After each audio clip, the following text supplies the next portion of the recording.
Hey guys, tonight we're stepping into a world of flickering firelight, smoke-stained ceilings, and the constant thrum of survival. You're not who you were today. Tonight, you're someone else entirely. You've just been born into a cottage of mud and timber, where the floor is packed dirt and the roof is a leaky thatch that sighs whenever the wind picks up. Outside, dawn claws its way across the sky. Inside, the air is warm, close, and smells of old smoke and something metallic you don't have a word for yet. Chickens cluck from a wicker basket near the hearth. A sheep bleats, annoyed at being confined.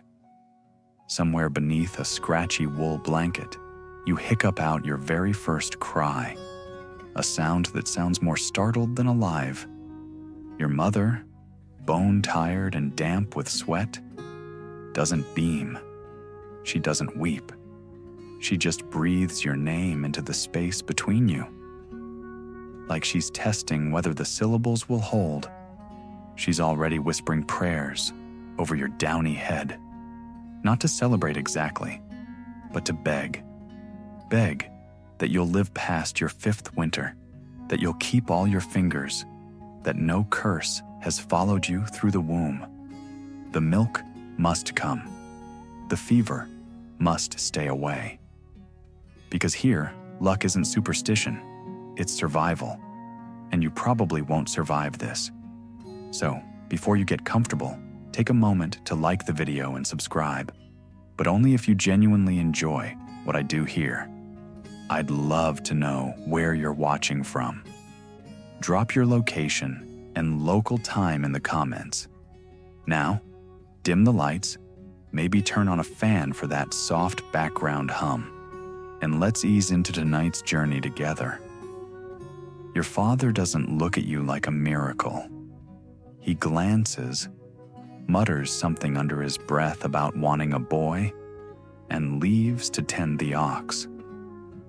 Your first cradle is a splintered basket lined with a ragged bit of linen that used to be someone's only tunic. Above you, smoke curls up into the rafters and collects in a black smudge where no one bothers to clean. You don't know you're poor. You don't know you're a girl or what that means. You just know you're cold, and then warm, and then hungry. By the time the sun fully rises, your name has been whispered over the baptismal font. No waiting, no grand ceremony. They say infants without baptism are left to wander, unloved and unclaimed. So the water is dribbled over your brow, and a priest mumbles Latin you'll never learn. You are, in the eyes of the church, officially human.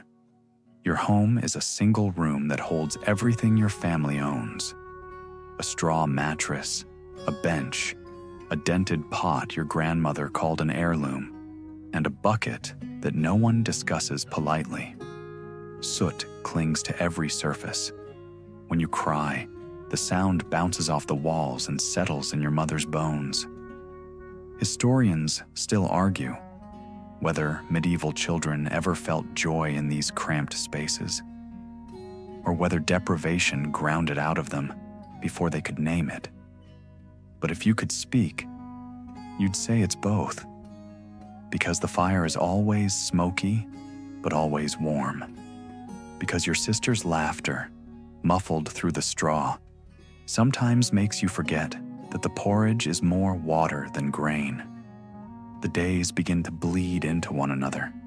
You learn the difference between dawn and dusk by the angle of light on your mother's face. You learn that crying too long only makes your throat burn.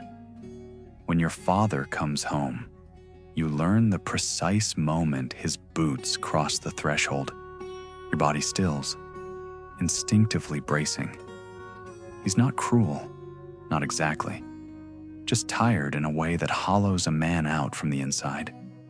Your first toy is a carved bit of wood shaped vaguely like a dog. Your mother hands it to you without ceremony, and you suck on the splintered ear until your gums bleed. Quirky tidbit?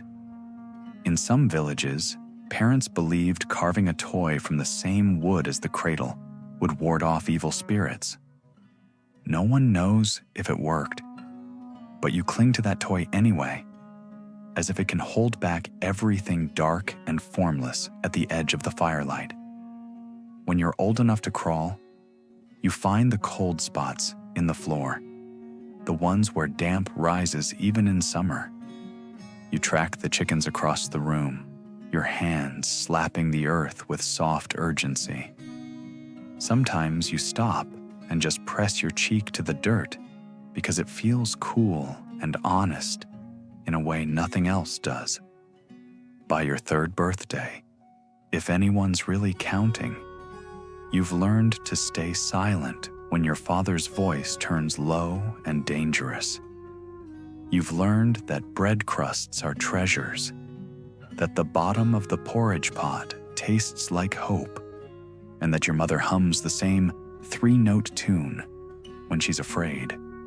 You've also learned that life is not gentle, but it is persistent. One morning, your mother strings a small rowan twig above the door. You watch her hands work the twine, her mouth moving around words you don't understand. She doesn't look superstitious. She looks exhausted. And if a scrap of wood might keep you from joining the unmarked mounds behind the church, so be it. Historical fact: in many medieval European villages, more than 1/3 of children died before age 5. Records of their lives are rare, their names often lost. But here, in this single smoky room, you are known. Even if it's only by the woman who cradles you after nightmares, and the sister who braids your hair too tight. By 5, you've outlived half your playmates. Your hands are already calloused from carrying water. Your knees are always bruised. You don't ask for more food because you've learned not to. You don't ask why the men get the thick slices of bread. You don't ask why your mother's eyes sometimes go far away when she looks at you. And yet, you survive. You rise before the sun most days now, your breath making little ghosts in the chill air as you shiver yourself awake. No one calls this childhood. Not really. You don't have time to think about whether you like your chores.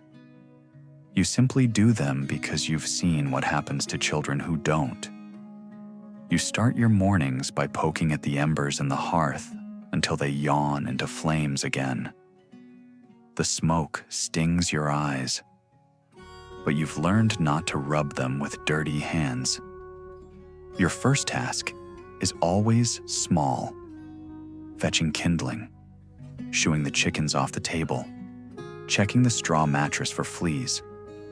But even these tiny jobs feel important, like each one proves you belong here. Your mother shows you how to sweep the floor in tight, practiced strokes that don't kick up too much dust. You copy her movements until your shoulders ache. You don't expect praise. You've learned that survival is its own reward. Outside, the village stirs and fits and starts. You hear the lowing of the neighbor's cow, the slap of laundry against a cold stream rock. A woman calls her children in a voice you recognize, half love, half threat. Historians still argue whether medieval children were treated with affection or just tolerated as necessary mouths to feed. You suspect the truth is messier. Some days, you are treasured. Other days, you're simply another burden to haul through dawn. By 6 or 7, who's counting, you can carry a bucket of water without spilling it more than twice. You know how to grind barley between stones until your wrists burn, how to scrape soot off the pot without complaining. One morning, your mother hands you a ball of raw wool and shows you how to twist it between your fingers into a thin, lumpy thread. It snaps over and over, but you keep trying. Not because you think you'll get it right, but because you've already learned that trying is not optional. You notice how the men gather near the well, voices pitched low over cracked mugs. They never look your way. The boys your age are allowed to run, to climb trees and shove each other into puddles. You envy them a little, though you'd never say so aloud.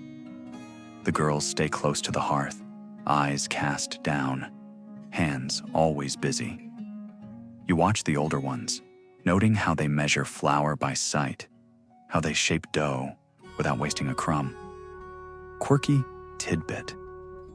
In some villages, girls were given small cloth charms sewn with herbs to wear under their clothes, protection against envy, or the evil eye. You have one, stitched by your grandmother, its edges fraying. When you're nervous, you rub it between your thumb and finger, as though it can conjure courage out of thin air. Your father doesn't say much to you. When he does, it's usually a barked instruction or a sigh, heavy enough to crush your chest. You don't resent him, exactly. You've simply accepted that he's tired in a way that no sleep will ever fix. He returns each evening, smelling of mud and sweat, and you learn to read the lines in his face before he speaks. If the furrow above his nose is deep, you keep quiet. If his eyes are dull, you keep out of reach. One afternoon, you're trusted to stir the pot yourself. The porridge inside is more water than grain, but it feels like power to hold the wooden spoon. You lean over the pot, watching the surface bubble in slow, reluctant blips. When your mother isn't looking, you dip a fingertip in, hoping for a taste. The burn sears your skin, and you bite back a yelp. You will not cry. Crying is for babies, and you're not a baby anymore. That night, you curl on the straw mattress with your burned finger tucked against your belly. The pain throbs in time with your heartbeat. But beneath it, there's a strange pride. You've learned something, even if it hurt. Historians still argue whether medieval girls internalized this constant labor as duty or despair. Maybe both, maybe neither. You suspect it's simpler than that. You work because you must, because the alternative is hunger or worse, a disappointment that clings to your skin like smoke. One morning, your mother braids your hair with quick, deft motions. Her fingers smell of onions and tallow. You sit still, watching the dust motes spin in the sunbeam that slants through the roof. When she finishes, she rests her hand on your shoulder, just long enough for you to feel it. Then she's gone, already halfway to the yard with a pail. You sit a moment longer, breathing in the hush she left behind. You are small, but you are not powerless. You are young, but you are already necessary. The first time you help slaughter a chicken, your hands shake so badly you nearly drop the knife. Your uncle laughs from the doorway. He tells you to grip tighter, to look away when the life leaves its eyes. You do as you're told, but later, while scrubbing the blood from your skin, you feel something shift inside you, like a door closing. That night, you dream of feathers drifting through darkness, of a soft clucking that doesn't quite fade.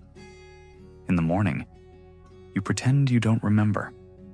Your tasks multiply as the days stretch toward winter.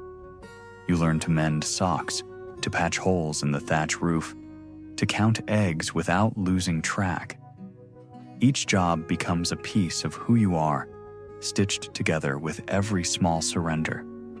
When the first snow falls, you stand in the doorway, watching flakes melt on your outstretched palm. You feel both wonder and dread, because snow is beautiful, but it also means months of hunger and darkness. Still, you turn back inside. You bank the fire, check the pot, smooth the blankets. You do what needs doing, and you survive. You wake to the hush that always comes after a heavy snowfall, the kind of silence that presses against your chest until your breath feels too loud. The fire is nearly out. You crawl from under the blanket and stir the embers back to life. The first flickers of flame catch on the kindling, and you sigh, feeling like you've accomplished something before the sun has even touched the sky. By now, you are old enough that no one bothers to call you a child anymore. You're simply another pair of hands. You rise when your mother rises. You carry water until your shoulders feel like they might crack. You sweep, you mend, you scrub. And in all those tasks, you learn the secret rhythm of survival, how to keep moving even when your body begs you to stop. Historians still argue whether medieval girls saw this work as oppression or simply life. You suspect it doesn't matter. You don't question the tasks because questioning is a luxury no one has taught you to afford. Your father barely glances at you now, not out of malice. More, because you've shifted into something he doesn't quite know what to do with. You're not small enough to dote on, not old enough to respect. You are in between. And in between is an uncomfortable place to be. One morning, you catch your reflection in the water bucket. Your face has changed, though you can't say exactly how. Your cheeks look sharper, your eyes more watchful. You tilt your head, studying yourself the way your mother studies a bruised apple, deciding if it's still good enough to keep. Your chores take on new urgency as the days shorten. The last of the onions hang from the rafters, and every meal feels thinner than the one before. You learn to stretch scraps into stew, to boil bones until they surrender every whisper of nourishment. Sometimes you catch your mother watching you, her mouth pressed into a line. You don't ask what she's thinking. You already know. Quirky tidbit? Some families nailed iron shears above doorways to ward off witches. You have a pair, rusted and dull, hanging beside the rowan twig. Whether they work is anyone's guess, but you feel a little safer with them there. Your body changes before you feel ready. Your hips soften. Your chest rises under your shift. You notice how men look at you now, like they're trying to decide something. Your mother notices too. She starts brushing your hair more carefully, pinning it higher on your head. She teaches you to walk with your eyes down, to keep your voice low. You don't understand all the reasons, but you understand the warning in her silence. You bleed for the first time. On a morning so cold, you can see your breath inside the cottage. At first, you think you've been cut. You stare at the dark stain on your shift, your heart hammering. Your mother finds you like that, frozen, ashamed. She doesn't scold you. She just nods, as though she's been expecting this. She hands you a rag and a cup of water. You're a woman now, she says quietly. You're not sure what that means, but it feels less like a triumph and more like a sentence. Historians still argue whether medieval girls were prepared for this moment or simply left to figure it out alone. You suspect most of them were, like you, given just enough information to keep going, but not enough to understand why everything felt heavier. The village women start to watch you differently. The baker's wife purses her lips when you pass. the old woman who sells onions gives you a look you can't name. Pity, maybe, or envy. Or both. You wish you could disappear. Slip back into the safety of being small and unnoticed. But you can't. One evening, while combing lice from your sister's hair, you listen to your mother and aunt talk in low voices by the hearth. Words drift toward you. Betrothal, dowry, good match. You hold your breath. You are 12, maybe 13, but you understand enough to know that your life is about to change again. Your first suitor arrives on a morning when the frost clings to every blade of grass. He is older than your father, with a beard that smells of stale beer. He doesn't look at you, not really. Just your hands, your hips, the way you pour water. You don't speak.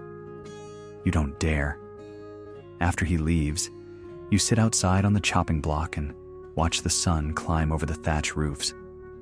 You feel like something important has ended, though you can't say exactly what. You press your palms to your cheeks, willing them to stay dry. Crying won't change anything. Later that night, your mother braids your hair tighter than she ever has before. You wince, but you don't complain. She hums a lullaby in a voice so thin it almost breaks. You know better than to ask what she's thinking. You just close your eyes and pretend you are somewhere else.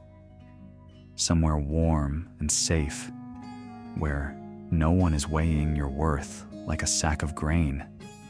Quirky fact: in some villages, girls were promised in marriage before their first blood.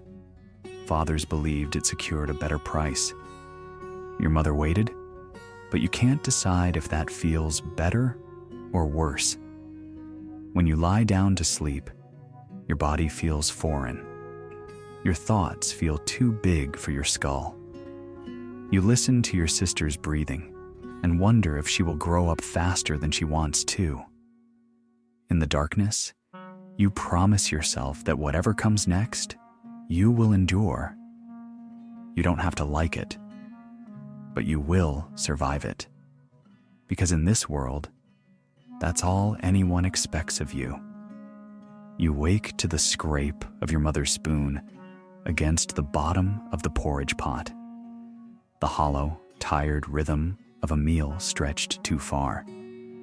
The morning light falls in dusty stripes across the floorboards. Your body aches in a new way, like your bones are being hollowed out to make room for something you didn't ask for. Your betrothal is no longer a rumor. It's a fact that lives in every corner of your home, in the way your father won't meet your eyes, in the way your mother smooths her apron again and again. You don't remember agreeing to anything, but your agreement was never required. Your suitor returns a week later. This time, he brings gifts: 3 goats, a barrel of barley, a length of cloth dyed a muddy red. You watch from the doorway as your father runs his hand along the goats' spines, nodding in solemn approval. You are not mentioned by name. You are just part of the trade. Historians still argue whether medieval brides felt pride in these arrangements or only resignation. You wish you knew. You wish you felt something clear and sharp instead of this heavy blur that settles behind your ribs. The wedding is set for midsummer. No one asks if that suits you. Your mother starts sewing a new shift out of the red cloth. She works at night, her fingers pricked raw, the fabric stiff under the needle. You try to help, but she waves you off. Rest while you can, she murmurs. The words feel like a warning. Quirky tidbit: in some villages, brides carried bundles of herbs in their skirts, part charm, part fumigation, because weddings rarely smelled sweet. You wonder if that will be you. clutching a fistful of rosemary to hide the stink of fear. The morning of the ceremony dawns hot and merciless. The cottage feels smaller than ever. You sit on the edge of your bed, hands folded, listening to your sister weep in the next room. She is too young to understand what marriage means, but old enough to know it takes you away. Your mother braids your hair in silence. When she finishes, she presses her forehead to yours, just for a moment. You think she might say something, some last scrap of comfort or advice, but she only breathes out slowly, as if letting you go is the hardest work she's ever done. The church is cool and dim, the air thick with incense that makes your stomach twist. You walk the aisle like someone moving underwater. Your suitor waits at the altar, expressionless. When he takes your hand, his skin is dry and hot. You want to pull away, but you don't. You stand still. You endure. Historians still argue whether medieval weddings were joyful or merely transactional. To you, it feels like standing at the edge of a pit and stepping in because everyone expects it. The vows are spoken. The priest drones on about obedience and duty. You feel the words settle over you like a net. You catch your mother's eye, but she looks away. Later, you will remember that as the moment when the last piece of your girlhood slipped out of reach. The feast is small and dusty, like everything else in your life. Someone gives you a comb carved from bone. Someone else presses a round loaf of bread into your hands. You say thank you because you're supposed to. You don't taste anything. Quirky fact: in some regions, newlyweds were paraded through the village to prove the marriage was legitimate. You are grateful, in a quiet, bitter way, that your village is too poor for such spectacles. By nightfall, you're in a stranger's house. It smells of old rushes and sour beer. Your husband, because that is what he is now, shows you where everything is with a kind of grim efficiency. The bed, the hearth, the bucket. He doesn't touch you. Not yet. But you feel the expectation in the way he glances at you, then away. Your first night as a wife is spent staring at the rafters, counting your breaths. You tell yourself you will not cry. You fail. Historians still debate whether marriage was a protection or a prison for women in your time. You suspect it can be both. You suspect you will spend years learning which one yours will be. The next morning, you rise before dawn. You stoke the fire, sweep the floor, knead dough that tastes of salt and surrender. No one tells you you've done well. No one tells you anything at all. Your mother-in-law appears before midday. She is taller than you expected, her face set in a line you've already learned not to challenge. She inspects your work, her eyes missing nothing. When she leaves, she gives you a small silver brooch shaped like a swan. To remind you, she says. You don't ask what of. You learn quickly. You learn where the good knives are kept, which cupboard creaks, how to move quietly so the baby in the next room doesn't wake. You learn your husband's moods, how to recognize the tension in his jaw that means you should keep your head down. You learn that you can feel alone, even when someone is breathing beside you. Quirky tidbit? Some women believed a sprig of rue pinned under a mattress would keep a marriage peaceful. You think about trying it. You decide it's easier not to hope. At night, you lie awake, listening to the wind rattle the shutters. You imagine your old home, the low ceiling, the smoky air, your mother's hand on your hair. You wonder if she's thinking of you. You wonder if she feels relief or sorrow. You close your eyes and promise yourself that somehow you will survive this too. You wake before dawn, because that's when wives are supposed to. You sit on the edge of a bed that still doesn't smell like yours, with sheets stiff from lye soap and a hollow space where comfort should be. You dress in silence, pulling your hair back with fingers that already ache. When you pass the hearth, you touch the swan-shaped brooch your mother-in-law gave you. You don't know if it's meant as a kindness or a reminder that you are watched. The days settle into a rhythm that feels more like surrender than routine. You stoke the fire until your knuckles crack, feed the chickens, knead dough until your arms shake. You memorize the squeak of each floorboard, the slope of each threshold. Your hands learn to move without asking your head for permission. If you stop to think too long, everything starts to feel too big, too sharp. Historians still argue whether medieval wives felt pride in their households or only exhaustion. You suspect the truth is simpler. There's no time to feel much of anything when every day starts in darkness and ends the same way. Your husband is not cruel, not the way stories say husbands can be. He doesn't hit you, doesn't scream, but his silence weighs more than any blow. When he does speak, it is with the same tone he uses to order firewood or inspect the oxen. You are another piece of property to manage, and some days you wonder if that makes things better or worse. Quirky tidbit. Some villages believed that if a woman baked bread without singing, the loaf would spoil. You hum softly when you need, not because you believe it, but because you need something to fill the silence.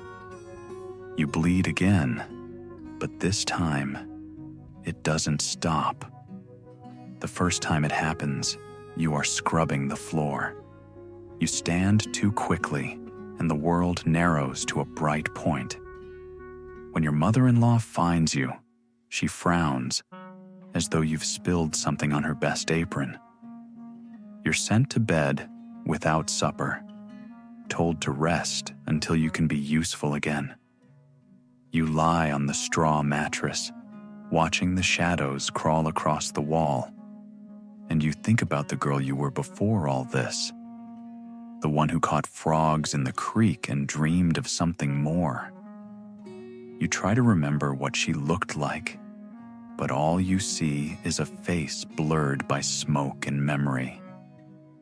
Your body eventually mends, or at least stops protesting. You rise again because no one else will feed the chickens or wash the linens. When you return to your chores, no one mentions the days you spent in bed. It's as if weakness is something to be ashamed of.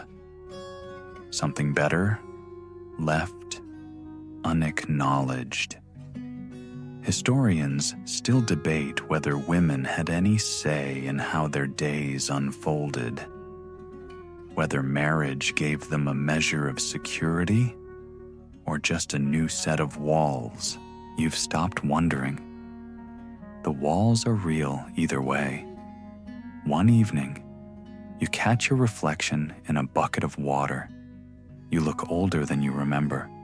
Your eyes are hollow, your mouth set in a line you recognize from your mother's face.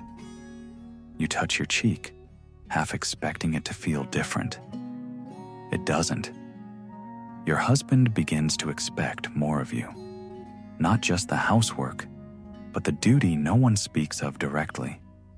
You learn to lie still, to keep your eyes on the rafters while he moves against you. You don't make a sound. Afterwards, he rolls away and falls asleep as if nothing has happened.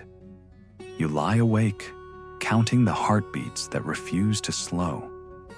Quirky fact: some midwives carried dried toad parts sewn into little pouches to help women conceive.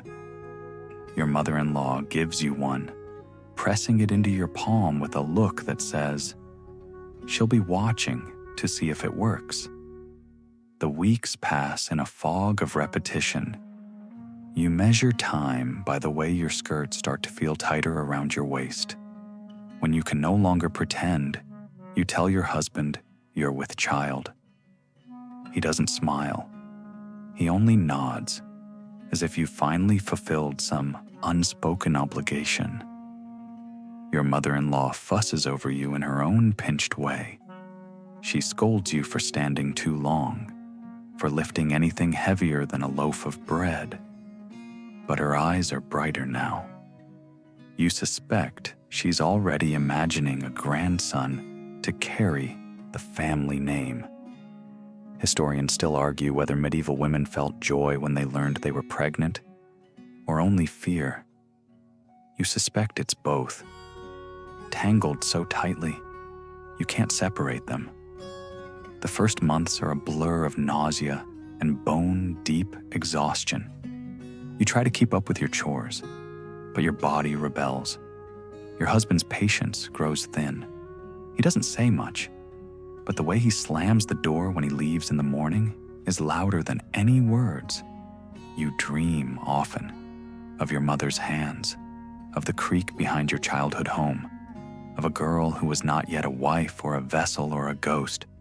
You wake with the taste of those dreams still in your mouth, sweet and bitter all at once. Quirky tidbit: in some parishes, women were expected to confess all their impure thoughts before giving birth, as if the child could inherit their sins. You wonder if your baby will be born carrying all the things you never dared to say. As your belly swells, the house feels smaller. Every room seems to close around you. The cradle is set by the hearth, an empty promise you can't bring yourself to touch. One night, as the fire dies, you press a hand to your stomach and whisper a hope you don't entirely believe, that this child will be the start of something gentler, something that feels like life, not just endurance. And when you finally drift to sleep, you dream you are somewhere warm, somewhere safe, where no one calls you wife or mother. Just your name, just you. You don't remember when the fear started to feel normal. It's just there now, like the damp in the corners of every room. You wake each morning with a backache and a heartbeat that never quite calms. Your hands have learned to keep working even when your mind floats elsewhere. Anywhere but here. Your belly grows heavy enough that you move differently, slower, more careful. You catch your breath sometimes when the baby shifts inside you, reminding you that soon your body will be asked to split itself open. No one explains what to expect. No one asks if you're ready. Your mother-in-law fusses over you more now, but her kindness feels like a ledger being balanced. She keeps a close eye on your meals, counts how many times you rest, adjusts the blankets in the cradle you still can't bring yourself to touch. You suspect she is cataloging every moment, ready to recite it if something goes wrong. Historians still argue whether medieval childbirth was seen as a miracle or a threat. You think it's both. A gamble everyone pretends to be comfortable with because they have no other choice. Your husband grows more distant the rounder you become. Some evenings, he doesn't come home until the moon has climbed past the chimney. Other nights, he sits in silence, staring into the fire as if it owes him something. You wonder if he feels trapped too. You wonder if he notices you at all. One morning, you wake to find the first pain already curling low in your belly. It's not the sharpness you expected, but a deep, grinding ache that makes it hard to stand. You press a hand to the cradle, just to steady yourself. You think about calling for help, But the idea of hearing your own voice break is worse than the pain. You spend the day pacing the narrow kitchen, counting your steps. 14 from the hearth to the door, 14 back again. Each contraction pulls you deeper into yourself until the world blurs around the edges. Quirky tidbit. Some midwives carried little wooden figurines in their pockets, tiny effigies of saints or ancestors, to hold against a laboring woman's skin. You wish you had one, if only for something to grip. When the midwife arrives, she doesn't speak much. She smells of sage and old wool. She presses her hand to your belly and nods, as if she's confirming something you already knew. This is going to hurt, more than anything has ever hurt. The hours stretch into something formless. You lose track of the light, the time, the people who drift in and out of the doorway. Your body becomes a furnace. Sweat pools in the hollow of your collarbone. Someone tries to wipe your brow, but you push the hand away. You want to do this alone, even if you can't say why. Historians still debate whether medieval women faced childbirth with stoicism or terror. You suspect both. You suspect there's no word big enough for how it feels to break and still keep going. When the baby finally comes, there is no triumphant cry, just silence. A hush so complete you think the world itself has stopped breathing. You turn your head to see the midwife wrapping a small, still shape in cloth the color of old bones. No one tells you it's over. They don't have to. The emptiness in your belly says enough. You close your eyes and wait for the relief that doesn't come. Your mother-in-law whispers a prayer. Your husband leaves the room without looking at you. Quirky fact: in some villages, a baby who died before baptism was buried at the crossroads, so its spirit wouldn't wander back home. You don't ask where they'll bury yours. You don't want to know. The next morning, you rise because there is no alternative. The chickens still need feeding. The floor still needs sweeping. Your hands move on their own, tracing the same patterns you've always known. Only now, everything feels muffled, as if you're moving through thick wool. Your husband doesn't speak to you about what happened. No one does.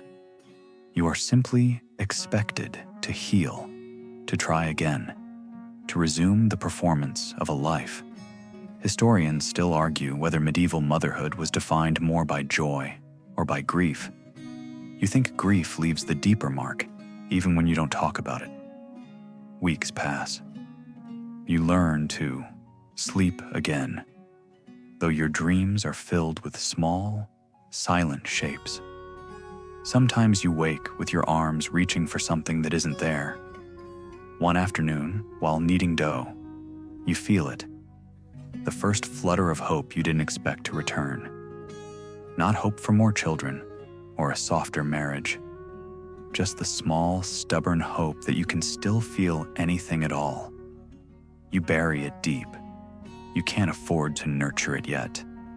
Quirky tidbit: some women planted rosemary near a child's grave, believing it would carry their memory into the next life.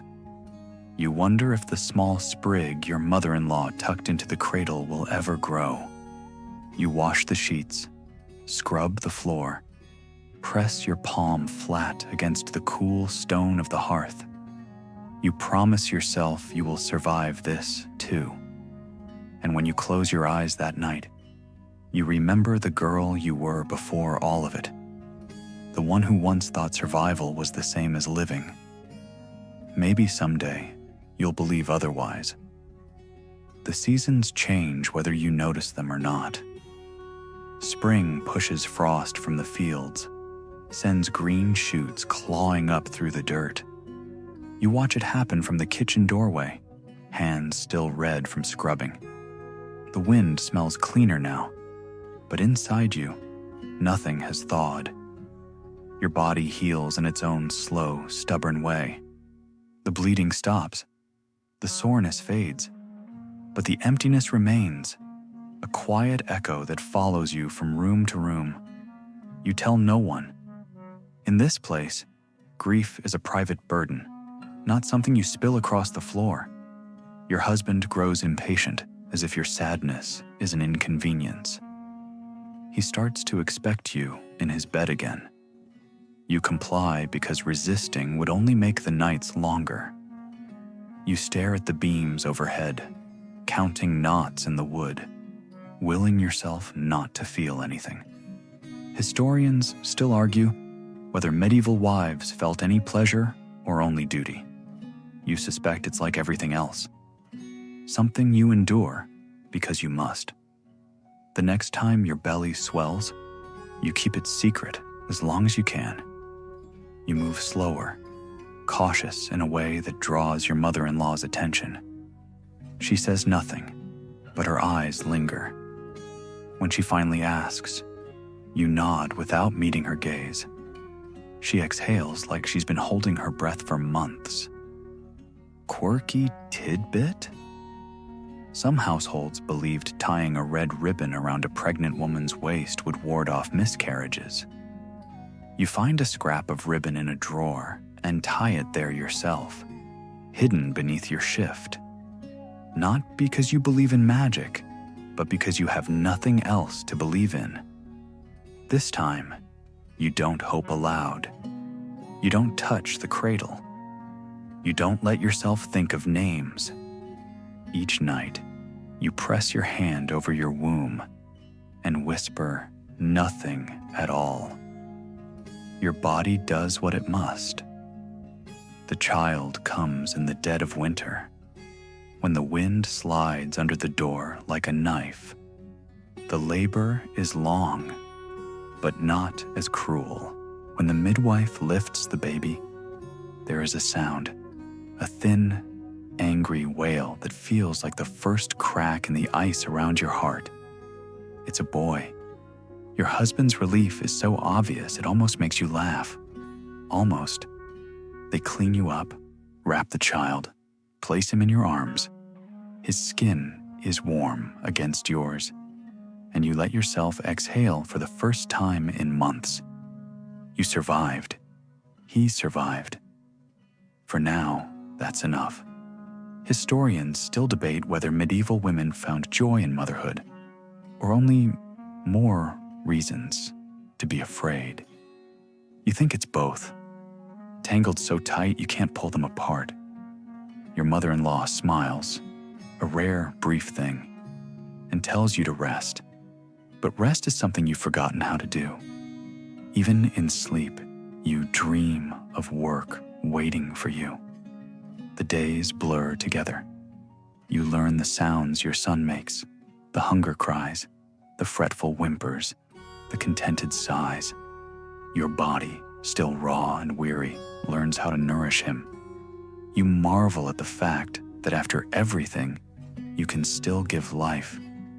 Quirky fact: some women smeared honey on a newborn's lips to protect them from illness. You dab a drop on your son's mouth, just in case. You don't know if it will help, but it feels like an offering to whatever power might be listening. Your husband starts coming home earlier. He sits by the hearth, watching the baby, as if trying to memorize every feature. He doesn't speak to you much, but he doesn't have to. His satisfaction is a quiet pressure that fills every corner of the house. You return to your chores because no one else will. You carry water with one arm, your son strapped to your chest. You knead dough with your hips pressed against the table so you don't sway too much. You learn to work and mother in the same motion, never stopping long enough to wonder who you are when you're not doing either. Historians still argue whether women like you had any identity beyond wife and mother. You suspect that question misses the point. You are who you must be day after day, because no one else can be it for you. One afternoon, you catch your reflection in the bucket again. This time, the face that looks back doesn't surprise you. The hollows under your eyes, the set of your mouth, the streak of gray in your hair that arrived too soon. They all feel honest, like proof of something hard won. Your son grows stronger. He grips your finger with a fierceness that startles you. When he looks at you, you feel something almost like pride, almost like love without fear attached to it. Quirky tidbit: some believed babies born in winter were destined for hardship. You look at your son's determined scowl and decide he'll prove them wrong. At night, when the house is finally quiet, you sit by the hearth and hold him close. You trace the line of his cheek with a fingertip, memorizing every small detail. You tell yourself that no matter what else happens, he will know he was wanted, that you endured for him. The fire burns low. The wind rattles the shutters. Your husband snores behind you. And for the first time in a long while, you let yourself think that maybe, just maybe, you are not only surviving, you are beginning again. You wake before dawn, as always. The air in the cottage is so cold, it bites the skin of your arms when you slip out of the blankets. Your son stirs in the cradle, a soft whimper that hasn't yet grown into a full cry. You press your hand over his chest to feel the steady rise and fall, proof he is still here, still breathing. It feels like a small miracle every morning. You move quietly so you don't wake your husband. The fire has burned itself to ash. You crouch and coax it back to life, feeding it slivers of kindling until the glow returns. The light spills over the room, painting everything in a soft amber that almost looks kind. Your son is growing faster than you imagined. His eyes track your movements now. His hands bat at your hair when you lean too close. Some days, you swear he studies you the same way you once studied your mother, trying to understand what makes a woman carry so much and still keep moving. Historians still argue whether medieval women felt pride in motherhood or only weariness. You suspect they felt both at once, like two hands pressed to the same heartbeat. The village has begun to change around you. A new steward arrived with the Lord's retinue, a man with thin lips and a colder voice than winter. He speaks of taxes and obligations as if hunger isn't already gnawing at every household. You stand at the edge of the crowd when he talks, your son strapped to your chest, and feel something old and angry stirring in you. Quirky tidbit: some villagers believed that if a tax collector stepped over your threshold, you had to offer him your best food. You wonder if that's why so many women started leaving their doors barred. Your husband listens to the steward's proclamations with a resigned nod. He doesn't speak against them, doesn't question. You wish you could understand that kind of quiet compliance. You wish you knew how to swallow your own fury without choking. At night, you and your husband barely talk. He comes to your bed sometimes, his hands clumsy with need. You lie still, counting the rafters, telling yourself it's only another task, another price you pay to keep the peace. When he leaves you in the darkness, you press your palm to your own belly and remember the hollow ache of the first child you buried. But then your son wakes, small, hungry, alive, and the ache softens. You feed him in the hush before dawn, his warm weight against your skin, reminding you why you haven't run yet, why you stay. One morning, your mother-in-law comes to visit. She inspects the cradle, the hearth, the wash tub. She doesn't find fault this time, but she doesn't smile either. "He'll need a brother," she says before she leaves. You watch her walk down the path, her back straight and unyielding. You feel the words settle in your chest like a stone. Historians still debate whether medieval women believed they had any choice in the size of their families. You think choice is a word invented by people who never had to barter their bodies for survival. That winter is long, colder than any you remember. Snow drifts against the cottage wall so high, you can barely open the door. Your husband spends his evenings in silence by the fire, his gaze fixed on nothing you can see. You think he is afraid, though he would never say it aloud. Quirky fact: some believed that if you swept your doorstep after dark, you'd invite misfortune into your home. You sweep anyway. The misfortune is already here, and you'd rather have a clean floor. Food runs low before the thaw comes. You ration every crust, every shriveled carrot. Some nights, you go without, so your son can eat. When you finally see green again, it feels like a promise you don't quite trust. And yet, life returns in small, stubborn ways. The hens start laying again. Your son learns to crawl.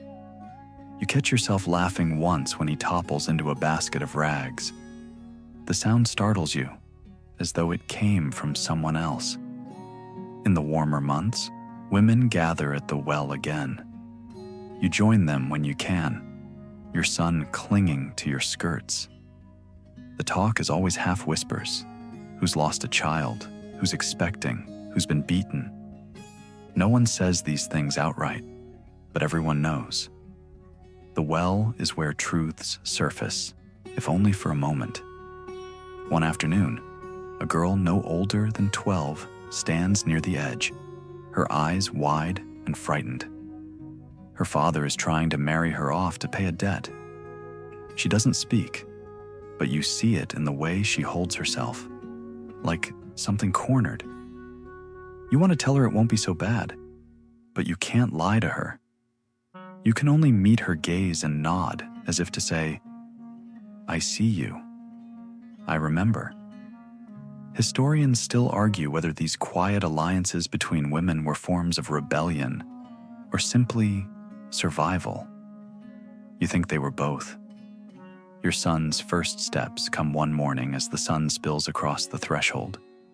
He toddles toward you, arms outstretched, and you drop the basket of laundry without thinking. You gather him up, bury your face in his hair. For one breathless instant, the world feels like it might be something soft again. Quirky tidbit? Some believed a child's first shoes should be burned to prevent witches from stealing their spirit. You tuck your sons away in a chest instead. You can't bear to destroy them. At night, when the house is quiet, you sit by the fire and think of all the girls who will grow into women in this village. You wonder if your son will be a man who listens, who softens, who stays gentle. You don't know, but you will teach him what you can. You close your eyes and promise yourself that this will not be the end of your story, that you will not disappear into the cracks of someone else's life. You survived this far. You will not stop now. The first true warmth of spring feels almost suspicious. You open the door one morning, and the air is soft instead of sharp, smelling of thawing earth and old leaves. For a moment, you just stand there, your son balanced on your hip, letting the sun soak into your skin. He babbles something that sounds like a question. You answer with a smile you don't have to force. Your days take on a rhythm that feels almost bearable. You rise before dawn to stoke the fire, feed the chickens, knead the bread. Your son toddles after you, small fists clutching the hem of your skirt. He has learned how to laugh, a bright, bubbling sound that catches you off guard every time. You wonder if he knows how much it saves you. Your husband comes home later now, smelling of ale and smoke. You don't ask where he's been. You don't ask anything. You've learned the safest way to keep the peace is to let the questions die in your throat. He doesn't look at you the way he once did. He doesn't look at you much at all. You have learned how to slip through it unseen. You pull on your shawl and step into the yard. The earth is slick under your boots, but you welcome the feeling of something real pressing back against your soles. It reminds you that for all the things you have no say in, your body still belongs to you. The chickens are restless. You scatter the last of the grain, watching them scrabble and peck in the half-light. You think of your mother, her hands doing the same work, her face bent to the same small tasks. You wonder if she ever felt like more than a caretaker for other people's hungers. Historians still argue whether medieval women thought of themselves as individuals or simply as extensions of their families. You suspect the answer depends on the hour of the day, on whether anyone was watching. Inside, your son wakes with a small, hopeful cry. You lift him into your arms, pressing your cheek to the soft crown of his hair. He smells of sleep and the sweet, sour milk on his breath. You close your eyes and let yourself feel it, a pure, uncomplicated love that has nothing to do with duty. Your husband lingers longer in the mornings now. He sips his broth, stares at the wall, says nothing. You can't remember the last time he touched your hand. Some days you think you prefer it that way. Quirky tidbit? In some villages, it was believed that a husband's spirit could slip out through his mouth while he slept and wander. You wonder if that's why he looks so hollow when he wakes. After he leaves, you set your son on a blanket near the hearth and begin your chores. You clean and mend and stir. The same motions you've repeated so many times, they feel more natural than your own heartbeat. But today, something shifts. As you scrub the table, you think, I don't want this to be all I am. It isn't the first time you've had the thought, but it is the first time you don't turn away from it. Historians still debate whether peasant women had any ambitions beyond survival. You suspect ambition can look like many things: a hidden scrap of parchment, an extra handful of beans planted where no one will see.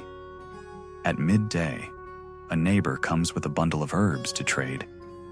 She is older than you by a decade, her hair streaked with iron. You don't know her well, but when you meet her gaze, you see the same weariness, the same unspoken question. Is this all there is? You trade without speaking much.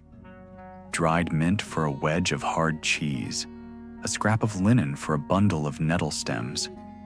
When she leaves, she presses your hand briefly. It feels like the first real kindness you've been offered in weeks. Quirky fact? Some believe that if two women shared bread in silence, it bound them as sisters in spirit. You don't know if it's true, but the thought makes you smile. The steward comes again that afternoon. His eyes flick over the yard, the hearth, your face. He recites the new levies as though they are nothing, just another pinch of flesh taken from bodies already scraped to the bone. You nod because you must, but inside, something sours and hardens. After he leaves, you sit by the fire with your son in your lap. You stroke his hair, feeling the weight of everything you cannot protect him from. You tell yourself you will not let this place teach him that kindness is weakness, that survival means silence.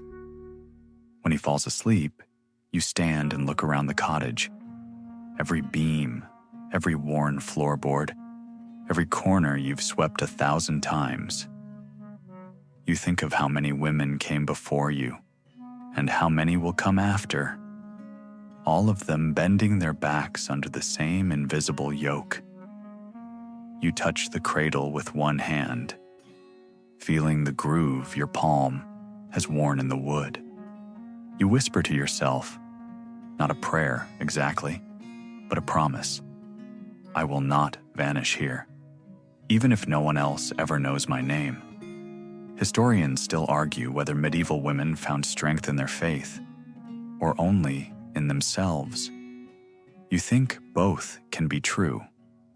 You think faith is sometimes just the shape hope takes when you can't afford to call it by its name. That evening, you knead dough while your son plays with a carved bit of wood. He holds it out to you, beaming as though he's offering a treasure. You take it and pretend to study it, your throat tightening. You realize suddenly that you don't want him to grow up watching you shrink. Quirky tidbit? In some households, mothers whispered secrets into their children's ears before bed, believing the words would take root in their hearts. You start doing the same. You tell him stories of brave girls and clever women, and endings that don't end in sorrow. You tuck him into the cradle as the last of the light fades. You press a kiss to his cheek and think, maybe this is how it begins. Not with a rebellion anyone else can see, but with a quiet refusal to stop dreaming. Later, as you lie beside your husband, you let yourself imagine a future where your son learns to speak his truth without fear, where your daughter, if you have one, never learns to flinch when a man raises his voice. You drift to sleep with your hand over your heart, as though you can hold the promise there. And in the darkness, you feel something like peace. The mornings grow warmer as spring leans into summer, though inside the cottage, the chill never quite leaves. You wake before the first birds call, your body rising out of sleep as if it never learned how to stay down for long. Your son is already stirring, small hands batting at the blanket. You lift him into your arms and carry him to the hearth, pressing your cheek against his hair. His warmth is the closest thing to comfort you know. You start the fire and move through the motions of your chores. Sweep the floor, fetch water, knead dough. Each task is a tether that keeps you anchored to the life you didn't choose, but have learned to claim, piece by piece. Historians still argue whether medieval women ever felt a sense of ownership over their lives. You suspect it comes in moments, brief and bright, a fleeting thought. This is mine, before the world reminds you it never really was. Your husband leaves early most days, off to help mend the Lord's fences or tend the steward's pigs. You don't ask what he thinks about while he works. You don't ask what he feels when he comes home. You suspect the answer is the same as yours, less than he hoped. Quirky tidbit? In some villages, people believed that when a man died away from home, a small part of him returned each night to sit by his own hearth.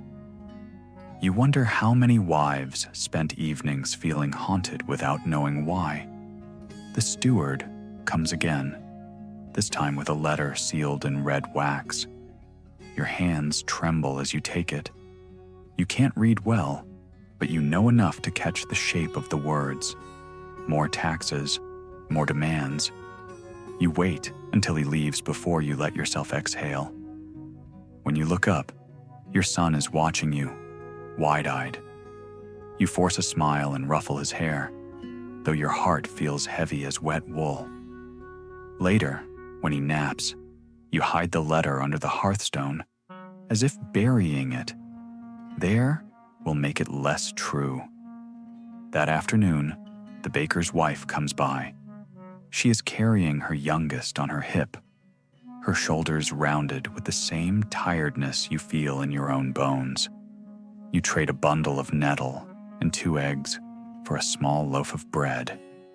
She doesn't linger, but before she leaves, she touches your arm. It is not pity, just recognition.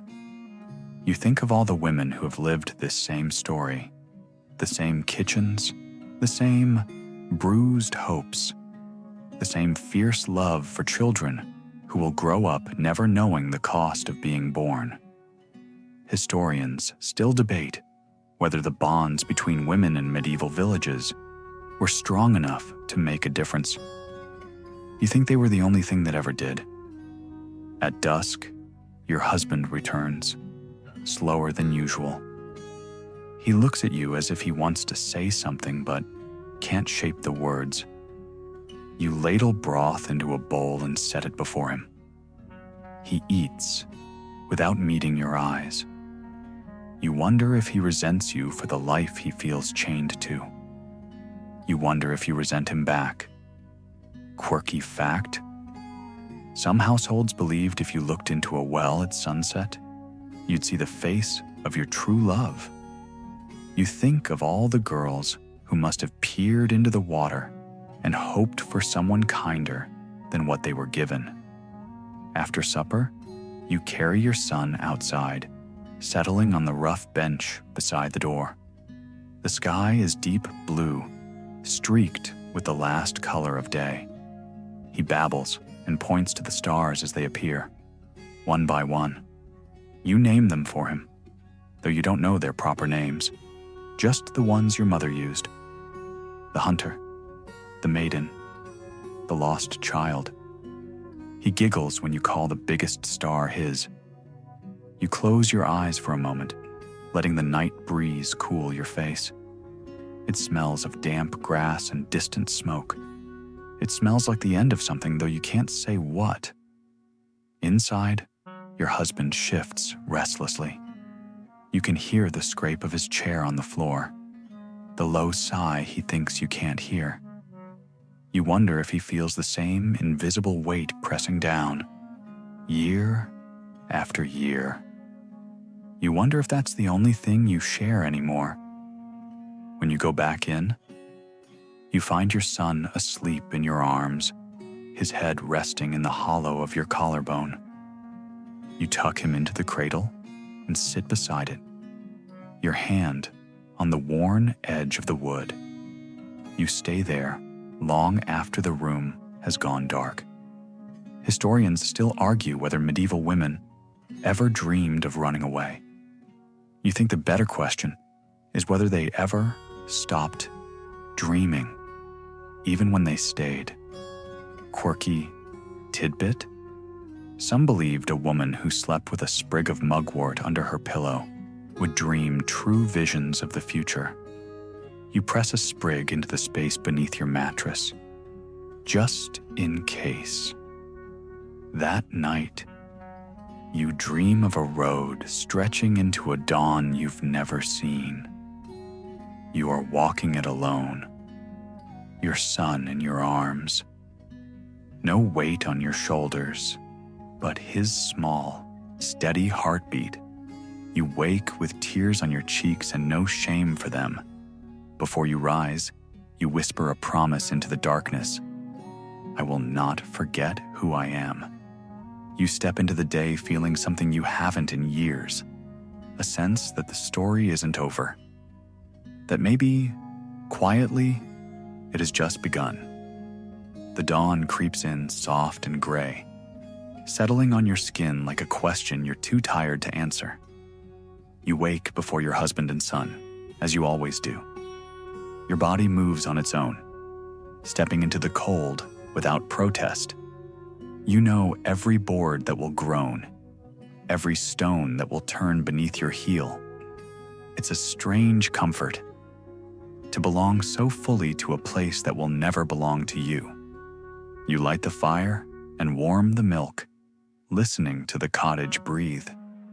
Your son stirs in his cradle, small fists batting the air. You lift him into your arms, pressing your nose to the curve of his neck. He smells of sleep and raw potential, a reminder that some things have not yet hardened into resignation. Your husband wakes slower. He sits by the hearth, rubbing the sleep from his eyes without looking at you. You set a bowl of broth at his place, your hands steady, even as something inside you tenses. He says nothing. You have long since stopped expecting anything else. Historians still argue whether medieval women found comfort in routine or simply lost themselves in it. You suspect the answer depends on the day. Outside, the village is stirring. The steward's men have returned, this time with a wagon and 3 scribes in ill-fitting cloaks. They set up a makeshift table near the chapel and begin reading names from a ledger. You watch from the threshold, your son balanced on your hip, and feel the old, familiar dread press behind your ribs. Quirky tidbit? Some believed that if a tax collector wrote your name in red ink, you were cursed to poverty for 7 generations. You glance at the ink pot on the steward's table and think it looks suspiciously crimson. When they call your husband forward, he goes without a word. You see the line of his shoulders, the way he stands, as if bracing for a blow. You wonder when he became so small in your eyes.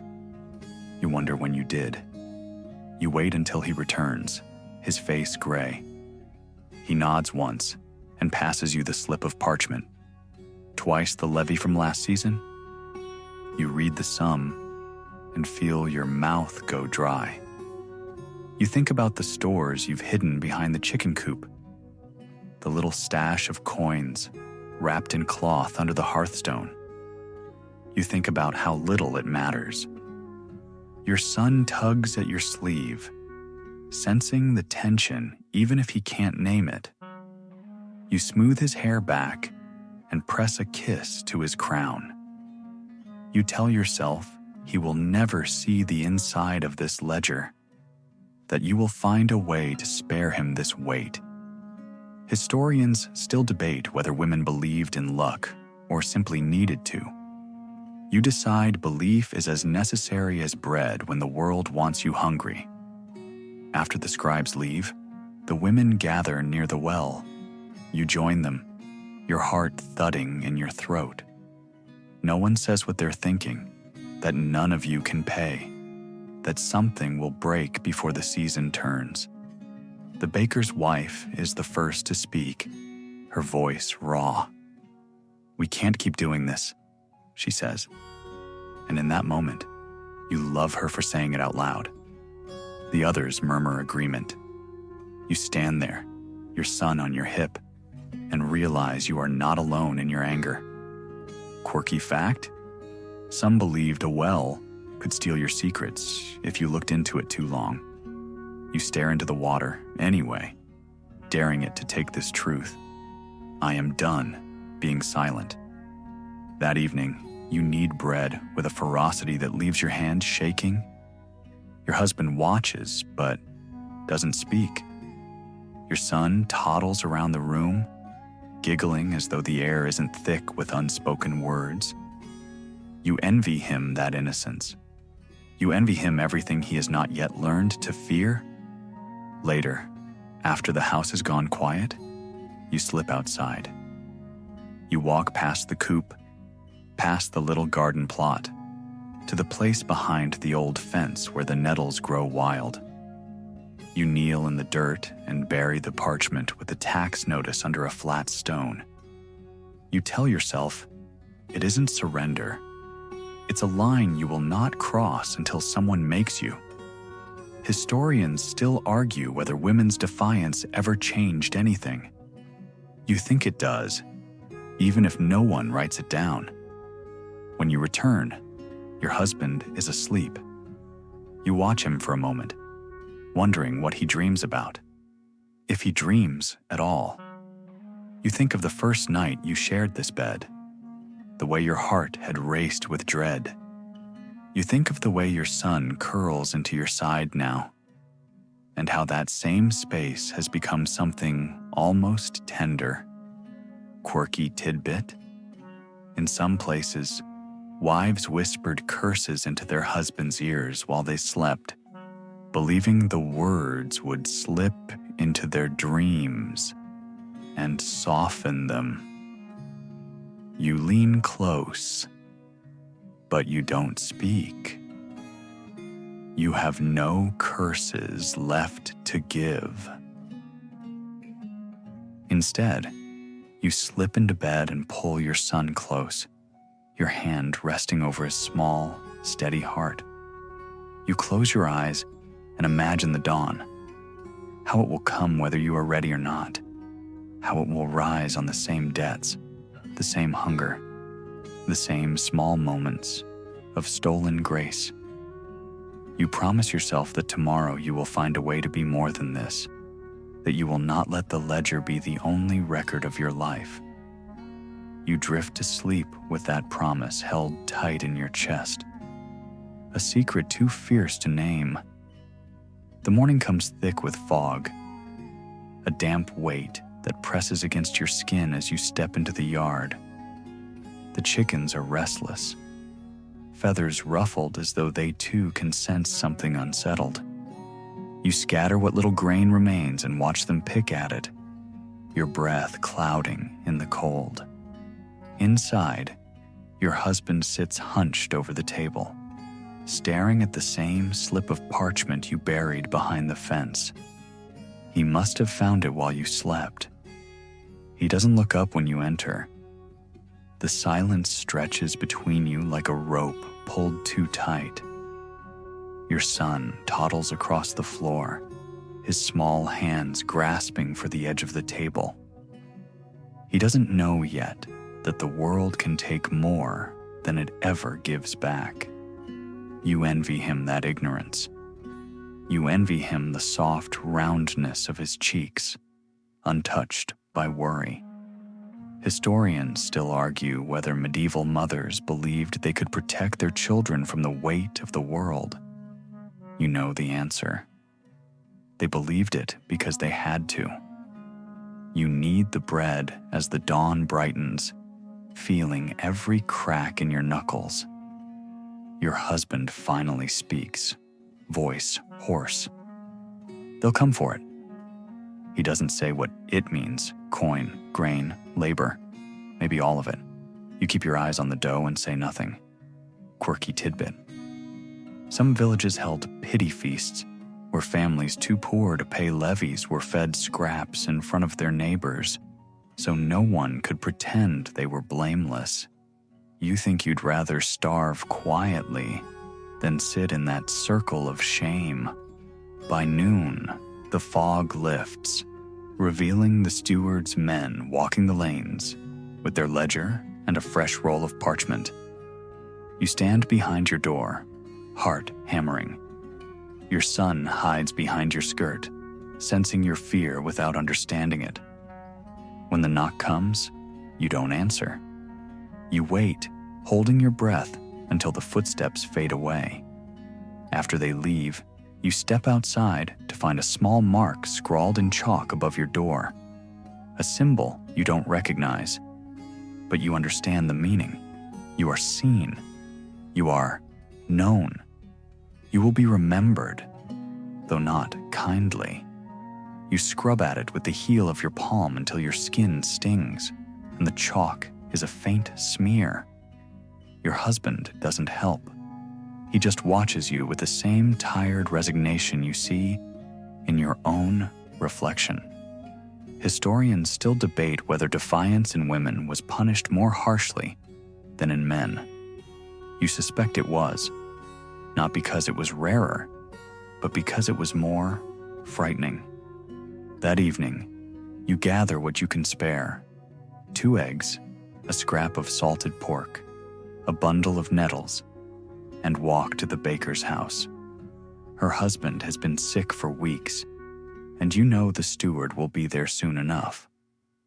When she opens the door, her eyes are red from crying. You press the bundle into her hands without speaking.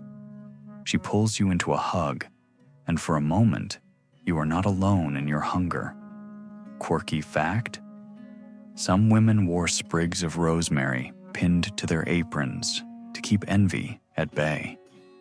You tuck a bit behind your collar before you leave, not because you believe it, but because hope needs something to hold. On the way home, you pass the chapel. The new priest stands in the doorway, watching you with an expression you can't read. He is younger than the last one, soft-cheeked and careful with his words. When he nods in greeting, you don't return it. Inside, your husband sits by the hearth. He doesn't ask where you've been. You set the empty basket on the table and begin to mend the tear in your son's only good tunic. The needle bites your thumb, a tiny pain that feels almost welcome. Later, when the boy has gone to sleep, your husband clears his throat. If the steward comes again, he stops. You look up and meet his eyes, something passing between you that is not quite forgiveness, not quite blame, just the shared knowledge that neither of you knows how to fix this. Historians still argue whether medieval marriages softened over time or hardened like old bread. You suspect both, depending on the day. Quirky tidbit: some women brewed poppy tea to dull their husbands' tempers and their own despair. You think of the poppies drying in the rafters and decide you will save them for worse days. That night, you dream of walking through the village in a dress as red as blood. No one stops you. No one dares. You wake with the taste of power on your tongue and wish you could carry it into daylight. At dawn, you lift your son from his cradle and press him close. His hair smells of smoke and sleep. "We will find a way," you whisper, though you don't know what it means. He babbles a word that sounds like "mama," and you pretend it's an answer. You set him down, watching as he crawls to the hearth, his small hands steady on the stones. You think he will grow up in this place, but he will not be of it. You think, I will teach him to want more. When your husband emerges from the bedroom, you nod to him. You break the last of the bread and set half at his place, half at yours. You eat in silence, but it feels less like surrender than it did yesterday. You look out the window, past the fields, past the hedgerows, and for the first time, you allow yourself to imagine a future neither of you has been promised. You close your eyes and taste it. Something like hope, something like defiance, and you decide that today it will be enough. The sun rises thick and golden, pouring over the thatch roof and making the yard look almost beautiful. You stand in the doorway for a moment, your son balanced on your hip, and let the light warm your face. He giggles, pressing sticky fingers against your cheek. You close your eyes and think, this, at least, is real. You set him down in the patch of dirt where the first green shoots are pushing through.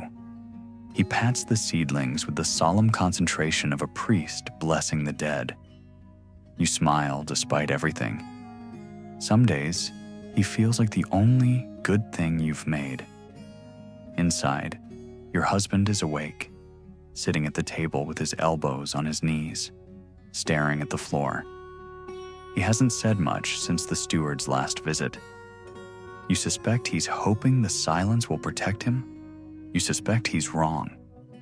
Historians still argue whether medieval men felt shame for what they could not provide.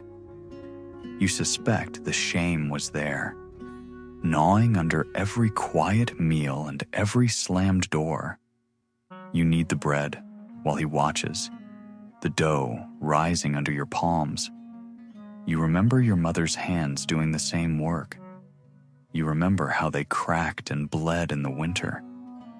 You wonder if she also thought about running every time she folded the loaves into the fire's heat.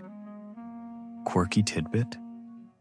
Some believed that if you turned bread 3 times before baking, it would never burn, no matter how distracted you became. You do it anyway, even though you know better. Your son crawls across the floor, his small fingers brushing against your skirts. He has learned to pull himself up on the bench, and today he tries to climb onto it. You catch him before he falls, and for an instant, you feel something warm bloom behind your ribs. You kiss the crown of his head and set him down again. The morning drags on, every hour thick with waiting. You know the steward will return. You know this time there will be no more warnings. When the knock finally comes, it is so gentle it almost breaks you. You open the door to find him standing there, hands folded behind his back. He is not alone.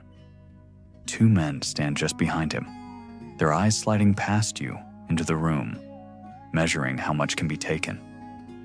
He clears his throat and says your husband's name. Your husband steps forward, head bowed. The steward unrolls a parchment and begins to speak, but you don't hear the words. All you hear is your own heart, beating so loud it drowns out everything else. Historians still debate whether medieval women ever stepped between their husbands and the men who came to collect. You don't think it matters. In the end, someone always pays. When the steward finishes, he looks at you as if expecting an apology. You say nothing. You stand perfectly still while your husband signs the paper, while the men step past you to take the cask of barley and the last of the cured meat. When they leave, the house feels lighter in a way that has nothing to do with relief. Quirky fact? Some believed that if you whispered a curse into the threshold as a collector crossed it, he would never prosper again. You whisper it now, quietly, as you close the door. Your husband sinks into the chair, his face a gray mask. Your son tugs at your skirt, oblivious. You lift him and hold him close, breathing in the smell of him until your heart slows. Later, you walk the edges of the field, your son strapped to your hip. The sky is wide and blue. The wind moves through the rye like a hand smoothing tangled hair. You stand there a long time, feeling the weight of your own life pressing down, and you think, if I do not bend, I will break. You go back inside. You sit at the table. You take your husband's hand. He looks at you as if he has forgotten who you are. You squeeze once and let go. You have no words left to give him. All you have is your presence, and you aren't sure it is enough. Historians still argue whether medieval marriages were partnerships or prisons. You think sometimes they were both. That evening, you light every candle in the house. Your husband watches you without speaking. You set your son on your lap and begin to tell a story, not a psalm, not a lesson, just a story about a girl who learned to speak to the wind, about how the wind listened. Quirky tidbit? Some believed the wind could carry your prayers to places you'd never see. You don't know if it's true, But tonight, you pretend it is. Your son listens with wide eyes. Your husband's gaze softens. For 1 hour, you are just a family. You are not debtors. You are not failures. You are not the tally marks in a stranger's ledger. When the candles burn low, you kiss your son's hair and carry him to bed. You watch him sleep, one hand curled under his cheek. You think, I will teach you how to survive this world without becoming hard. You lie down beside your husband. You do not touch. You do not speak. But for the first time in a long while, you do not feel alone. And in that small mercy, you find something like hope. You wake to a hush so deep it feels like the world is holding its breath. The sky beyond the shutter is a flat, bruised gray. Rain is coming, you think? You can almost taste it, cold and metallic on your tongue. Your son is still asleep in the cradle, one small hand curled in a fist near his mouth. You smooth his hair and whisper a blessing you don't remember learning, just something your mother used to murmur over you. It feels like a ritual older than language. Your husband is already gone. He left before dawn to work in the steward's fields. Another demand, another debt to repay. You didn't hear him go. You wonder if that's a kindness or a symptom of how little you expect from each other now. Historians still argue whether medieval marriages were built on love or necessity. You think love is something you discover in tiny moments, if you're lucky. But mostly you survive on necessity. You knead the bread with more force than you need. The dough resists you, stubborn and elastic, and you think, if only my life could be shaped this easily. You press your palms into it until your shoulders ache. When the rain finally comes, it falls in a steady, drumming rhythm that drowns out every other sound. You open the door and stand under the lintel, feeling the spray on your face. Your son toddles to your side and reaches one chubby hand into the downpour, shrieking with delight when the drops spatter his skin. You laugh, really laugh, and for a moment you feel lighter than you have in months. Quirky tidbit? Some villagers believed the first rainfall after midsummer carried blessings if you stood in it bareheaded. You step into the yard and tilt your face up, letting the water soak your hair. Your son claps and squeals. You let him believe you are playing, not praying. Inside, you dry him by the hearth, his damp curls plastered to his forehead. You think, he will never remember this day. But I will. You hold him close until he squirms to be set down. Later, when the rain tapers off, you wrap your shawl around your shoulders and walk to the edge of the fields. Everything smells of wet earth and green things. You watch the wind comb ripples through the rye and imagine it carrying your worries away. You know better, but you pretend anyway. Historians still debate whether medieval women ever found peace in moments like this. You think they must have, if only because no one can survive without a little softness. When you return, the steward's clerk is waiting by your door.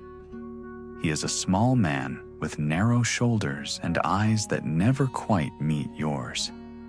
He carries a ledger tucked under one arm, and you hate that you know exactly what it contains. He clears his throat and informs you that more grain will be required this season. Something about shortages, about obligations to the new lord. You stand there, your face calm, while inside you feel something begin to splinter. Quirky fact? In some villages, women spat on the steward's shadow for luck after he left. You wait until he turns his back, then do it too. Just in case. You close the door and sink onto the bench. Your son crawls into your lap, pressing his cheek against your chest as though he can sense your turmoil. You wrap your arms around him and rest your chin on the soft curve of his head. When your husband comes home, he doesn't ask what happened. You suspect he already knows. You sit together in silence until the last of the daylight fades. That night, you light a single candle and unroll the scrap of parchment you've hidden under the hearthstone, your own ledger, though no one else would call it that. Just a list of small debts and trades, promises given and received. At the bottom, you've started writing a second list. All the things you will not surrender.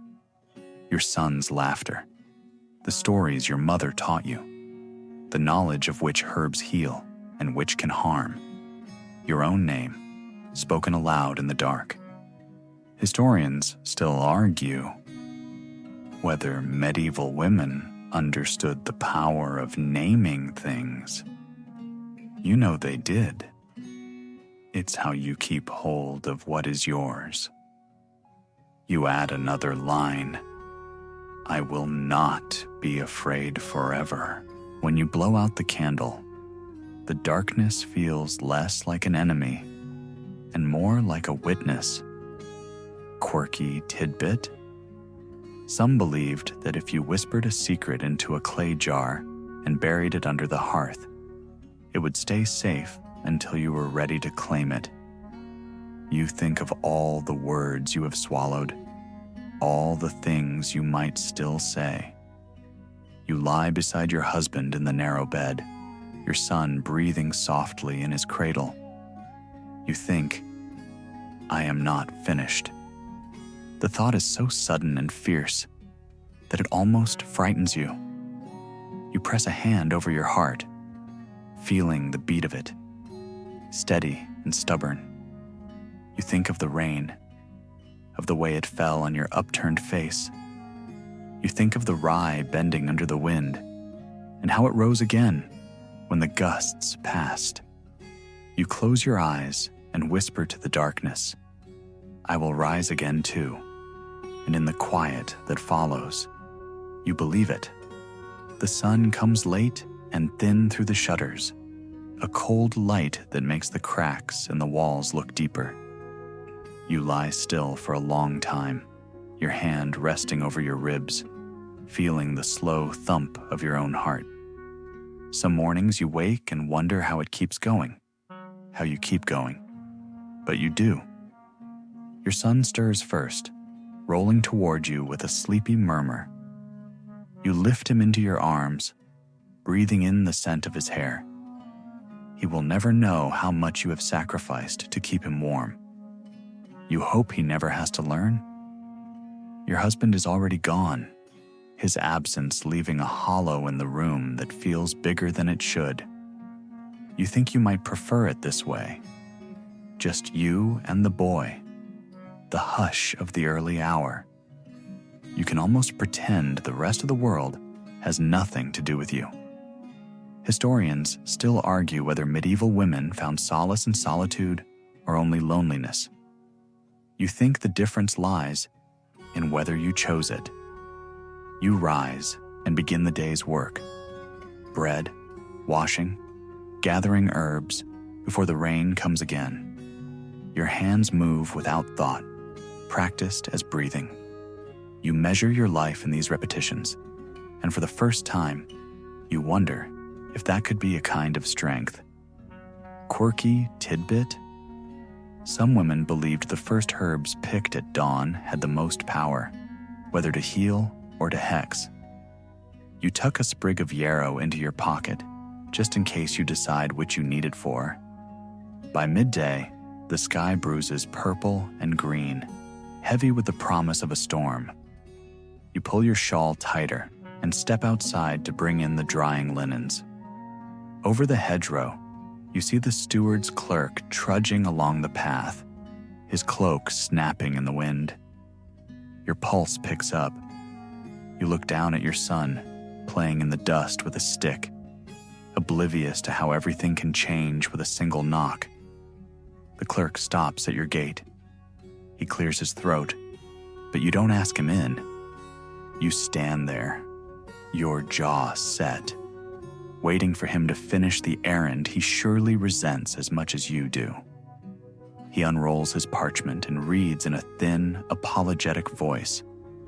A new tithe, more grain, and a warning that further delays will bring consequence.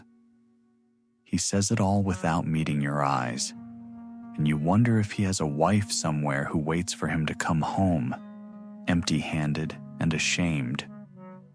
You nod once when he's done, though you don't promise anything. He leaves without pressing for more.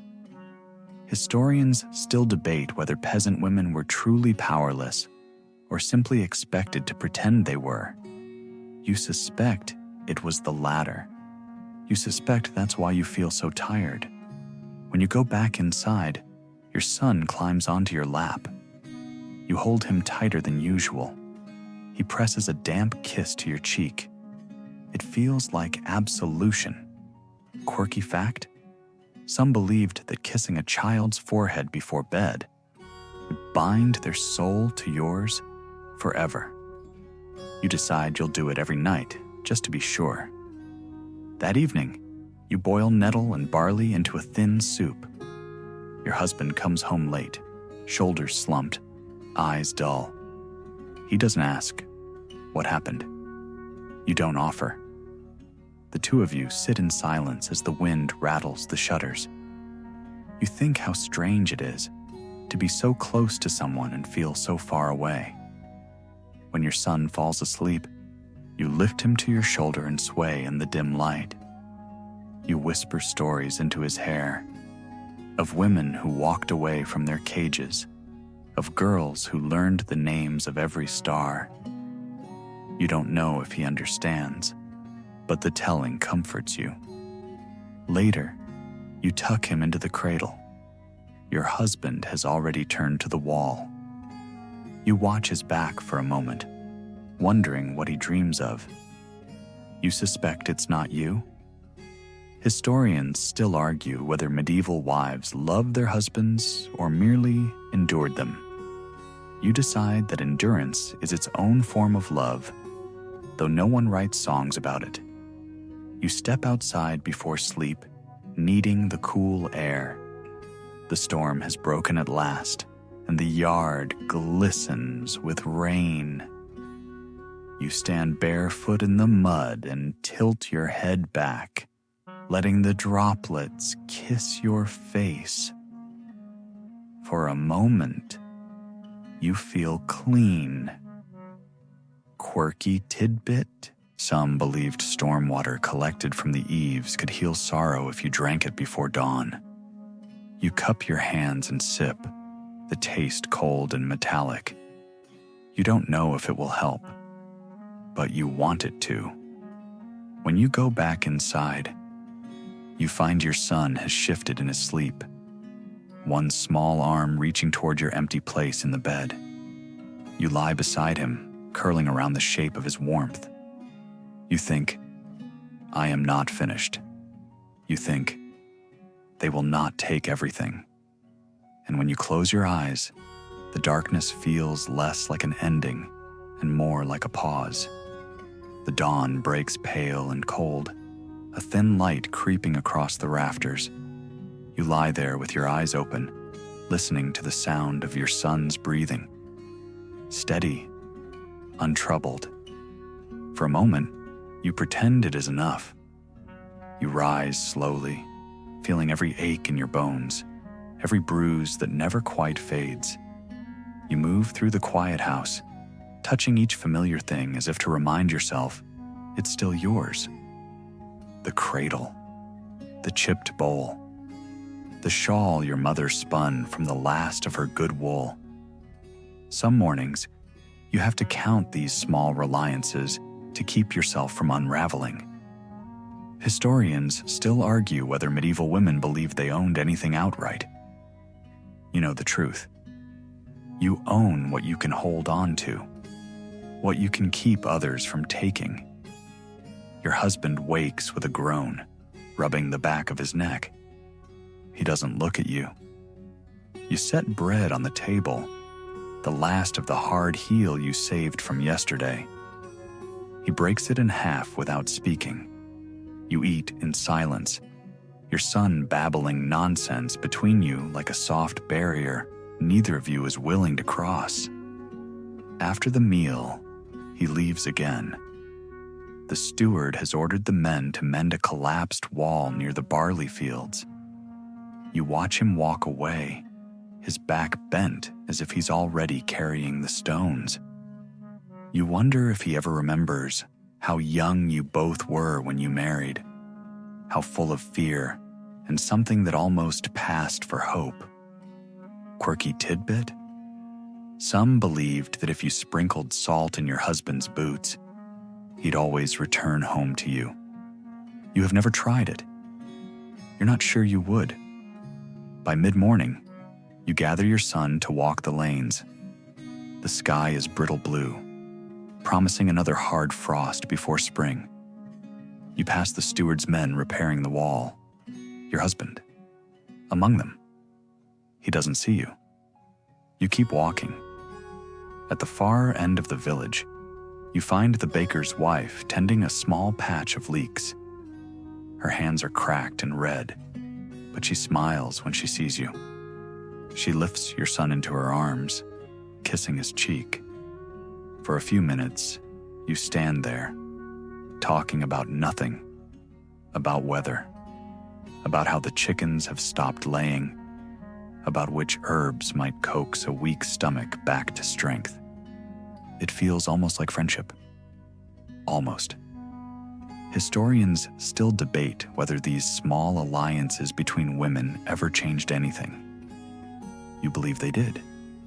You believe it's the only reason you're still here. You trade a handful of dried nettle for a scrap of soft cheese. Your son claps his hands at the sight of it. You hold it high and say, "Later," and he laughs as if you've promised him the world. Quirky fact? Some believed a child's laughter could ward off evil spirits. You think maybe it's true? Because when he laughs, you feel stronger. The afternoon drags. You scrub the floors, mend a tear in your only good dress, feed your son small bites of the cheese you meant to save. When he finally naps, you sit by the window, your hands resting on your knees. You don't cry. You have learned how to keep your tears for times when no one can hear them. As dusk falls, you light the hearth. Your husband returns, face pinched with cold, and sits without speaking. You ladle broth into a cracked bowl and place it in front of him. He nods once, and for a heartbeat, it almost feels like gratitude. You eat together, your son drowsy against your shoulder.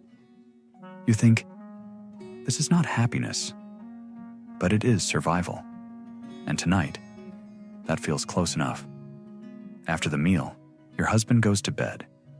You stay awake, mending a frayed sleeve by candlelight.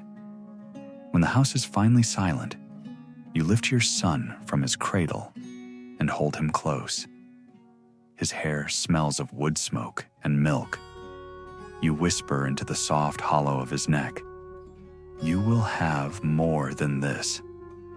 Historians still argue whether medieval mothers dared to hope for their children. You know you do.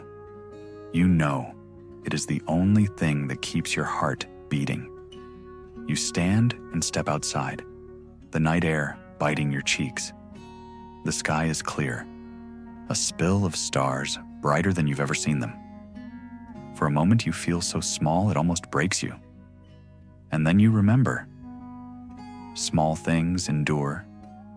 Small things survive when the grand ones fall. Quirky tidbit? Some women buried a sprig of rosemary at their door to keep the future gentle. You bend and tuck one into the frozen earth, pressing it down with your bare palm. You straighten and look back at your house. You think of all the nights you have stood here, wondering how you would go on. You think of all the mornings you have woken up and done it anyway. When you slip back inside, you carry the cold with you, like a promise.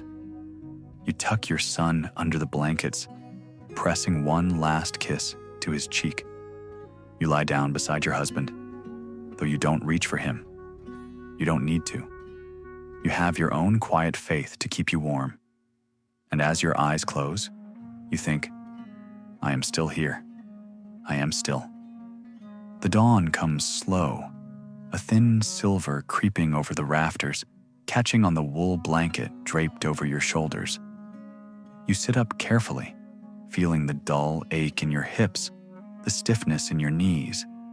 These are familiar pains now, like old neighbors you've learned to nod to in passing. You swing your legs over the side of the bed and rest your bare feet on the cold floor, letting the chill wake the last corners of your mind. Your son is still asleep, one small hand flung across the pillow. You press your fingers lightly to the warm crease of his neck, as if to reassure yourself he is real, that this quiet moment is real. Your husband stirs, but does not open his eyes. You think that in his dreams, he must be somewhere else, somewhere better. You don't begrudge him that. Historians still argue whether medieval women knew the feeling of resignation more intimately than any other. You suspect they did. You suspect you do. You move through the morning routine with careful precision. Bread, water, kindling split into neat stacks. Your son wakes and toddles to your skirts, clinging there as if he senses some invisible current in the air. You smooth his hair and whisper the same promise you give him every morning. Today, we will keep going. Quirky tidbit? Some believed if you traced a circle around your child's crib with ash before dawn, no ill luck could cross it. You have done it every morning since he was born. You do it again now, though you no longer believe it keeps danger out. Perhaps it just keeps hope in. You step outside to fetch water, your breath billowing in the cold. The village is hushed, doors still shut against the last threads of night. The air smells of damp soil and old wood smoke. You stand there for a long moment, pail in hand, watching the first birds flit along the fence line. You wonder if they feel the weight of surviving, or if they simply do it without thinking. By midday, the steward's clerk appears again, this time with a different expression. A kind of uneasy respect that unsettles you more than disdain ever did. He hands you a folded scrap of parchment. Your hands do not shake as you take it. Inside, you read the message twice. A decree from the Lord's mother. You are to oversee a gathering of the women each fortnight, part instruction, part confession, part inventory. You don't know whether to laugh or weep. You suppose it was only a matter of time before your small defiance became something they wanted to manage. Your husband reads the note over your shoulder. His mouth tightens, but he says nothing. Your son claps his hands, mistaking the tension for excitement. You lift him into your arms and press your cheek to his soft hair, closing your eyes. Historians still argue whether medieval peasant women were truly powerless or simply ignored until their usefulness became obvious. You think both can be true. That evening, the baker's wife arrives, her face wary. She has received the same summons. Together, you sit by the fire and share a crust of bread, neither of you saying the thing you both know, that this is not a kindness. It is a leash. Quirky fact: some believed if you braided 3 strands of nettle into your hair before speaking with an official, you'd be protected from lies. You consider trying it. You consider whether it matters. After she leaves, you gather your son into your lap. The wind howls against the shutters, rattling the latch. You feel the old fear crawl up your spine, but you breathe through it. You are tired of letting it win. You begin to plan. You think about what you might teach, what you might dare to say if the steward's scribes are listening. You wonder if you could slip other things between the prayers and the rote lessons. Stories of women who built something lasting out of nothing, who refused to bow their heads forever. You tuck your son into his cradle and watch him sleep, his breath soft and even. You remember your mother's voice in the darkness, telling you that every generation thinks it has reached the end of what can be endured, and every generation is wrong. Historians still debate whether peasant mothers truly believed their daughters would have better lives. You know you must believe it, because otherwise you wouldn't be able to keep rising each morning. You lie down beside your husband, your body curved toward the cradle. You close your eyes and think of the field in high summer, the tall rye whispering secrets you still can't quite catch. You imagine your son running there one day, free in a way you never were. You think, let this be the beginning. Let this be enough. The night comes slowly, like a soft hand smoothing the edges of the day. You lie in the quiet, your breath steady, the blankets pulled up to your chin. The hearth is down to embers now, each small glow a memory of the fire it once held. You watch them fade and think of all the little flames you've carried inside yourself. Some you let burn out, some you've guarded like treasure. Outside, the wind has settled into a hush. The rafters creak in the old, familiar way. You close your eyes and listen to the silence, as if it might tell you something worth hearing. And perhaps it does. Perhaps it says that surviving isn't only about enduring the hardest moments, but about noticing the gentle ones when they arrive. You breathe in the scent of cooling ashes, of your son's hair, of your own skin warmed by the blankets. These are small things, ordinary things. But tonight, they feel precious. Tonight, they feel like proof that you are still here, that you're allowed to rest. Somewhere in the dark, you can almost hear the voices of the women who came before you. Their hands busy, their hearts tired, their songs carried over fields and rooftops, and across years you will never see. You imagine them as you once imagined saints, but older and plainer. You imagine them sitting with you now, nodding in understanding. You imagine they would tell you that what you have done is enough, that what you are is enough. You let that thought settle into your chest. You let it soften the last places that still feel raw. Because you have carried so much, the weight of other people's hunger, the press of your own doubts, the ache of wanting more when everyone insisted you should be grateful for less. And yet, here you are, still breathing, still dreaming, still daring to love. You turn your head to watch your son's small face in sleep.